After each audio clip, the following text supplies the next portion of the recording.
Well, recently there has been a massive increase in criminal damage and theft, especially to ULEZ cameras and infrastructure. The Met has confirmed that it is investigating hundreds of reports of criminal damage. Activists claim to have destroyed, defaced or stolen almost 600 cameras in the past few weeks. Do we think this is ever justified? I mean, it's criminality, it's criminal behaviour. We've even had politicians coming out, though, recently and saying that it's hard for them to come out against this kind of stuff because they don't believe that the ULEZ policy is, in fact, just. Joining me now is a scientist for Extinction Rebellion, is Pete Knapp. Pete, thank you very much. Great to have you on the show. You're not adverse to a little bit of civil disobedience. Are you in favour of this? Civil disobedience, yes, of course. I think there's a limit, though, in what that means. I think in this case... Smashing up the face of a bank? No. Well, yeah. I think the victims in this case, though, are the children in the cities.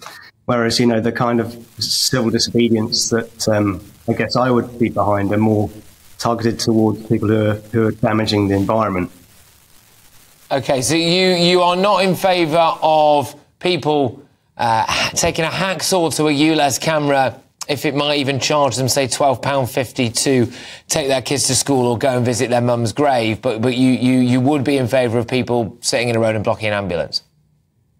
Well, I don't think there's there've never been any cases of ambulance being blocked, but in this case, I think when we talk about... There have been. We've got it on video, so, yeah. All right, but carry on. Facts don't matter. Go on, carry on.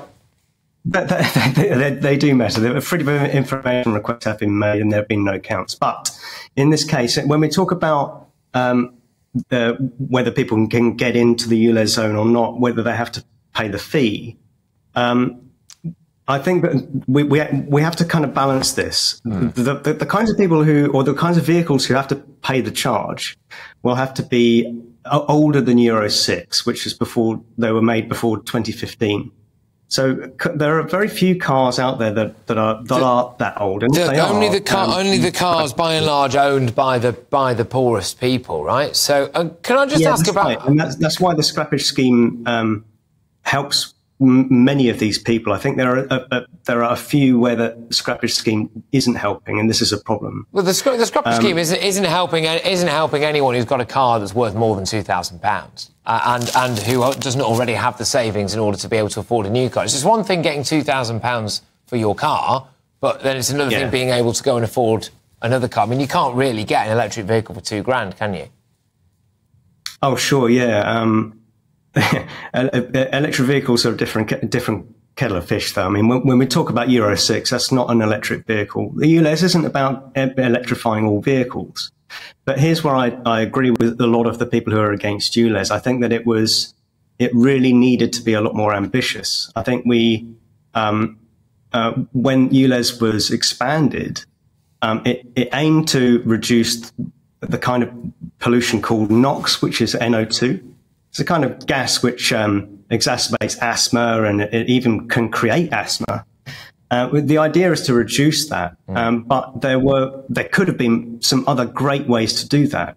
For example, if all of the buses were electrified, if all the taxis were electrified, that would have made an enormous difference. And it wouldn't. That's the reason I think why people are smashing cameras to pieces, because they are looking at the impact going to be around 3%. Better air quality, something along those lines. And I believe that's from a study that the Mayor of London and his office paid around £800,000 from Imperial College London, and then had it, quotes, independently peer-reviewed by a bloke who it's turned out was also on the payroll from City Hall. Yeah. And so people look at this and they think this is a complete and utter con.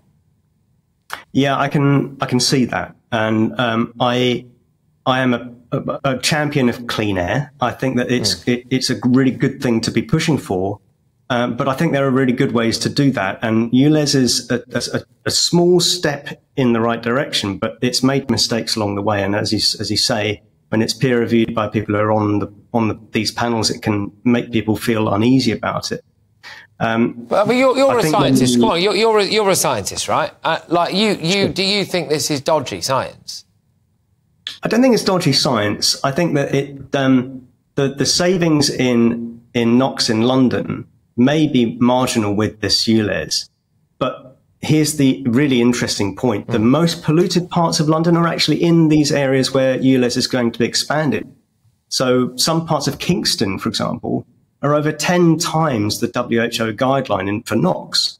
Nowhere in central London is in that spectrum. We have other areas like Croydon and Brent and Merton, which are all like the worst parts of London's air quality for NOx, but they're all going to be in this area, which is where the ULEZ expansion is going to be.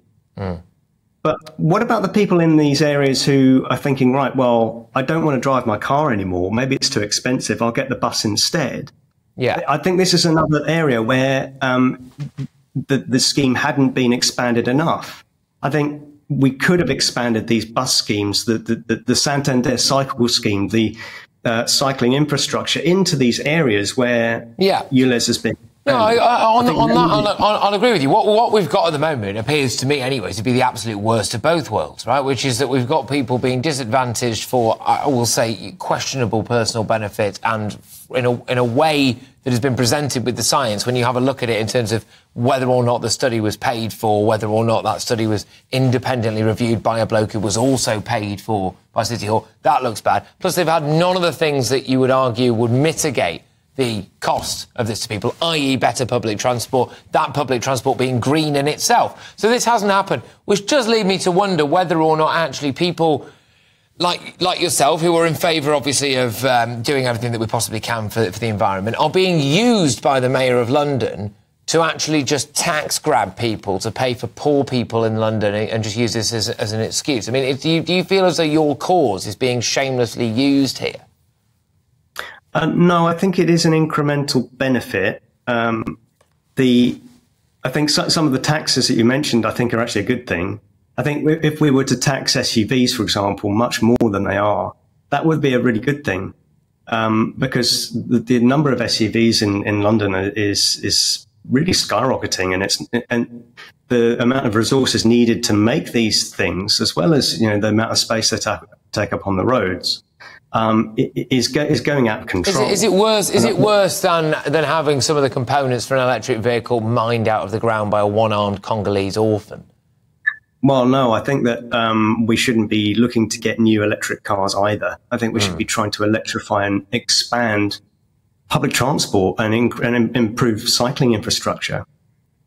Interesting stuff. Look, I actually really do enjoy our conversations, to be honest with you, Pete. I genuinely mean that, and I hope to have you back on very, very soon. It's Pete Knapp there. I can mention before we head off is the other area is with gas stoves and gas heating.